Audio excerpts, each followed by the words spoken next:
According to Fundstrat's Mark Newton, the Q4 bounce is just getting started. Mark joins us once again. And not only getting started, I mean, my eyes like blew wide open. I saw 10 to 15% more. And I said, really?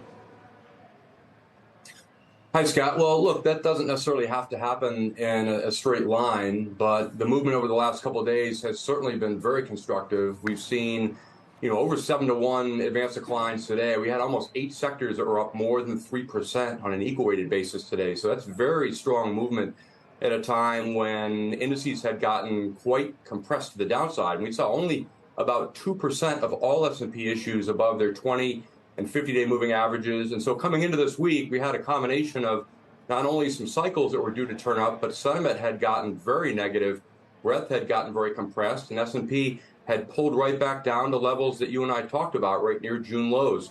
And yes, they were undercut by 1 day, but generally most sectors and indices held and now have started to bounce. So I do expect that we'll see some follow through between now and probably the middle part of December. But I think it's going to be a 2 steps forward, 1 step back. We've already moved 5% very quickly. Any sort of pullback, in my view, likely is going to be a chance to buy. And a lot of this has to do with interest rates and the dollar finally starting to show some evidence of weakness.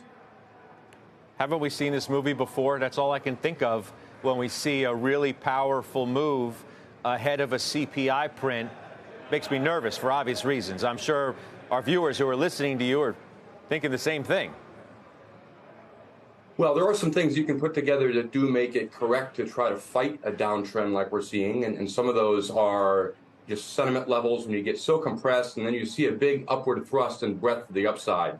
So some of that we did see in June. And yes, that move lasted a short time and we had a little bit of consolidation, but then we continued higher in the middle part of August and then also higher into September. And so look, I mean, markets don't move in a straight line. You and I know this. This is still part of a cyclical bear market, which I view as part of a secular bull.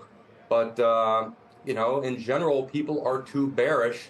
And, we've seen some evidence now that people are being caught off guard at a time when healthcare is working very, very well. The second largest sector as part of the S&P doing extraordinarily well. Consumer discretionary on an equal weighted basis has beaten staples. So a lot of moving parts are there under the hood that many people really aren't paying attention to.